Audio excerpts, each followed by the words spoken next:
Mini project, Titanic Dataset Analysis. Let us dive into a classic real-world dataset, the Titanic passenger list. You will practice loading, cleaning, exploring, and analyzing this famous data using Pandas. By the end, you will feel comfortable with core Pandas tasks and ready for your own projects. Running the cell now. To keep our output clear, we tell Python to ignore warning messages. This helps us focus on results and learning. Import NumPy as NP. We set the random seed to 42 for reproducibility. Running the cell now. This code sets up the environment for our Titanic dataset analysis by suppressing warnings and fixing the random seed for reproducibility. While there is no visible output, this preparation ensures that subsequent data operations run smoothly and yield consistent results, an important foundation for reliable exploratory data analysis. Let us get started by loading the Titanic dataset. We import Pandas as our data tool. We point to a public URL for the Titanic CSV file. We load this file into a Pandas data frame for easy analysis.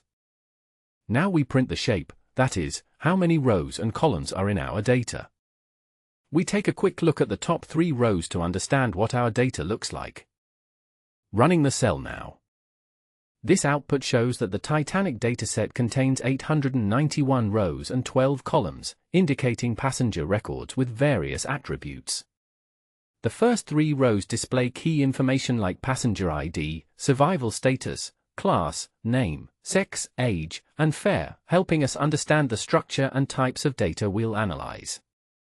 This initial peek is crucial for grasping the dataset dimensions and key features as we begin exploring and cleaning the data. Next, let us see the names and data types for each column. This is important to understand the structure of our dataset. Running the cell now. Here, we see the data types of each column in the Titanic dataset, revealing a mix of integers, floats, and objects, strings. This overview helps us understand the structure of the data, indicating which columns are numeric and suitable for quantitative analysis, and which are categorical, often requiring different handling or encoding in later steps. Recognizing data types early ensures proper cleaning and analysis throughout the project. Data at a glance. Rows are passengers. Columns like survived, P-class, sex, age, and others give information about each one. Our goal, answer questions and find patterns. Running the cell now. Let us start exploring how many people survived. We count how many times each value appears in the survived column. This gives us a simple breakdown of survivors and non-survivors. Running the cell now. This output shows the count of passengers who did not survive, 0, versus those who did survive, 1. Noticing that 549 passengers did not survive compared to 342 who did helps us understand the overall survival rate in the dataset. This step is key for getting a quick summary and setting the stage for deeper pattern analysis. Let us now get the survival rate. Taking the average, or mean, of that survived column tells us the percentage of people who survived. We print it as a percentage for easy reading.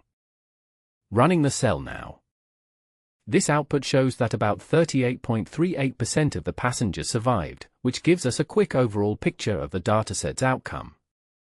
By calculating the mean of that survived column, where 1 means survived and 0 means did not, we summarize survival into a single, easy-to-understand rate. This helps us set a baseline before exploring more detailed patterns across other columns like P-class or sex. Cleaning, checking for missing data. Often data is not perfect. Let us spot what is missing. Running the cell now. We count how many missing values appear in each column. This helps us decide what cleaning steps to take next. Running the cell now. This output shows the number of missing values in each column of the dataset, which is crucial for understanding data quality. Notice the large count of missing values in the cabin column and significant gaps in age and embarked, highlighting areas where data cleaning or imputation may be necessary. This helps us identify which features need attention before analysis or modeling. The age column has some missing values. We fill them in using the median age, which is the middle number if all ages are listed in order. Filling missing ages helps our analysis and avoids errors. After filling, we check again to make sure all missing ages were handled. Running the cell now. Here, we see the output 0, indicating that there are no missing values left in the age column after filling them with the median age. This confirms our data cleaning step was successful, ensuring the age column is now complete and ready for analysis without gaps. This is crucial because missing values can negatively impact model performance or analysis accuracy. Some columns, like passenger name, ticket, or cabin, are less useful if we want broader patterns. Let us drop these columns to make our dataset easier to work with. This makes our analysis faster and less confusing. We print all column names now to see the updated list. Running the cell now. Here, the code drops irrelevant columns to simplify the dataset, leaving us with key features for analysis. Notice the remaining columns focus on passenger details and survival status, which helps us concentrate on important variables when checking for missing data. This step ensures cleaner, more manageable data for our next analysis phase. Data filtering, women and children first. Let us explore survival rates for females and for children under 16. Running the cell now. Let us check how many women survived. We filter for females first, then calculate their average survival. Printing this percentage tells us about fairness and history. Running the cell now. This output shows that approximately 74.2% of women survived, highlighting a key insight from filtering the dataset by sex. The high survival rate for females emphasizes the lesson's focus on comparing survival rates for different groups, reinforcing how filtering helps us uncover meaningful patterns in the data. Now let us look at children under 16. We filter the data frame for rows where age is less than 16. We then find the survival rate for just these children and print it. Running the cell now. This output shows that about 59% of children under 16 survived the disaster, highlighting a higher survival rate compared to the overall average. This reinforces the lesson's focus on filtering data by age to analyze specific groups, helping us understand how survival chances differed for children. This comment explains that we are comparing survival rates based on passenger class. We group the data by passenger class and calculate the average survival rate for each class to see if it affected survival. Running the cell now. This output shows the average survival rates by passenger class, revealing that first-class passengers had the highest survival rate at about 63%, followed by second class at 47%, and third class at only 24%. Noticing these differences helps us understand how social status affected survival chances, setting the stage to compare how gender and age further influenced outcomes. This reinforces the lesson's focus on filtering the data to explore inequalities in survival. Aggregation practice. Try group by aggregations on your own. What is the average fare per class? Are males or females older on average? Pause the video, try, and resume for answers. Running the cell now. Let us see the difference with a simple chart. We use a bar plot to show survival rates by gender. This visual shows patterns that mean more than just numbers. Looking at charts helps us spot trends quickly. Labeling axes and titles makes our plots easy to understand. This picture helps us tell a story about the data. Running the cell now. This bar chart shows the average survival rate for each sex, highlighting that females had a significantly higher chance of survival than males. Notice how grouping by sex and then calculating the mean of survived captures this key difference succinctly. This visualization reinforces the power of Group B aggregations to reveal important trends in categorical data. Which family groups had the most survivors? Create a new column to calculate family size by adding siblings, parents, and the passenger themselves. Group the data by family size, sum the number of survivors in each group, then sort and display the top groups. Running the cell now. This output shows the total number of survivors grouped by family size, highlighting that passengers traveling alone, family size equals 1, had the highest number of survivors. Notice the sharp decline in survivor count as family size increases, which reflects how larger families had fewer survivors overall.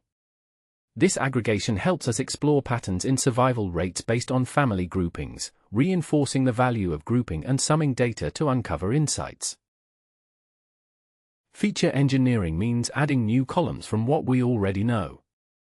Let us add a new column called high fare that is true if someone paid more than 100.